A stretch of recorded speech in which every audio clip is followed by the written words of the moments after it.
What's up, guys? Today we're finally reviewing the new Super Mario Bros. Movie. I really enjoyed this movie. Not as much as Puss in Boots: The Last Wish, but still, I think this movie was fantastic. The entire world of Mario looks amazing. They did an absolutely fantastic job recreating the Mushroom Kingdom for the big screen. The movie looks great. At first, I wasn't too happy with the design choices, but it definitely grew on me. It's a good movie, but when it comes to the story, not so much. A lot of people think the story is pretty basic. It seems to me that Illumination spent 90% of the time fussing about what the world of Mario should actually look like, and only 10% of their time was focused on the actual story. So basically, the story was kind of an afterthought. The problem with Hollywood these days is they spend too much time working on the special effects and zero time working on the script. That's why movies today just aren't as good as they used to be. Now, don't get me wrong, I love this movie. I really enjoyed it, but the script definitely could have used a bit of work. The story is pretty basic, but really, what did you expect from a movie based on the Mario games anyway? The Ratchet & Clank games, for example, focus heavily on the plot. But Super Mario isn't that type of game. This isn't a Ratchet & Clank movie. It's a Super Mario movie. So it doesn't need that much of a plot. One thing you have to admit is at least this movie has a different plot from the games. Usually it's always about Peach getting kidnapped, but in this movie it's about Luigi getting kidnapped instead. So at least they switched it around a bit.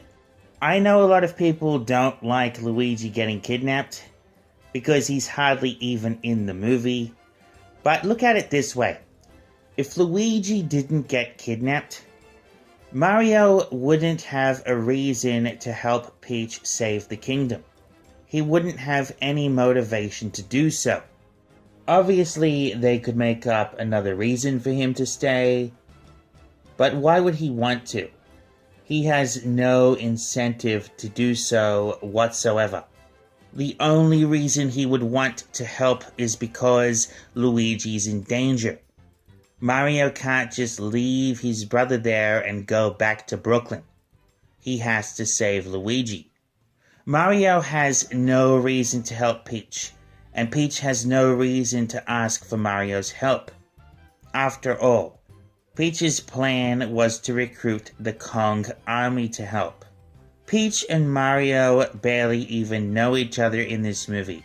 There's no character development between them whatsoever.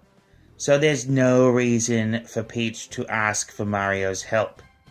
There was one part of the movie where Toad says that Mario is his very best friend. When the hell did this even happen in the movie? Mario and Toad did not become best friends. They didn't even get the chance to know each other, and for some reason, Toad thinks they're best friends. They did not have an established relationship. They barely know each other. This movie has no character development whatsoever. The only real character development was between Mario and Donkey Kong. I feel like they really bonded with each other when they were eaten by the sea monster.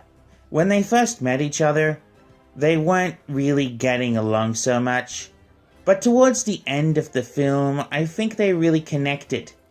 They started to work together as a team. And I think the two of them had the best character development in the entire movie. I think it's clearly obvious that the voice cast in this movie weren't hired for their talent. This is especially the case with Chris Pratt as the voice of Mario. He's not trying at the slightest. He doesn't have to try. They paid him to do this because he's Chris Pratt. They didn't hire him because he's a talented voice actor. I don't even know why they have to hire big names for this movie in the first place. Mario is a big name in the industry already. They don't need all these big Hollywood names just to convince people to see the movie. People were excited for this movie the very second it was announced. Illumination knew this movie was going to be a hit. You can't sit there and tell me that this movie would flop if they didn't actually have big names in the film. That's just a ridiculous statement. They should have just played it safe and gone with Charles Martinet. I know some people think his voice doesn't sound right for the movie, but I really don't think it matters. I don't think they would be making a mistake by hiring him. People like him as Mario, so there's no reason to hire someone else. Seth Rogen also does a hopeless job. I don't entirely blame him. It's hard to do a voice of a character who barely even speaks. I really think they should have made Donkey Kong sound more like a gorilla. I think that would make a lot more sense. As for the other cast members, they do okay. I don't know why so many people hate Anya Taylor-Joy as Peach. What exactly did you expect her to sound like anyway? The thing is, you could get any woman to do the voice of Peach and it wouldn't make any difference, as long as she has an attractive voice. I also don't understand why everyone hates Fred Armisen as Cranky Kong. He sounds okay to me. The voice cast might not be perfect, but the music in this movie is really good. They honestly couldn't have done a better job when it comes to the music. A lot of people don't like the scene with Bowser singing about Princess Peach, but honestly, I felt the song was okay.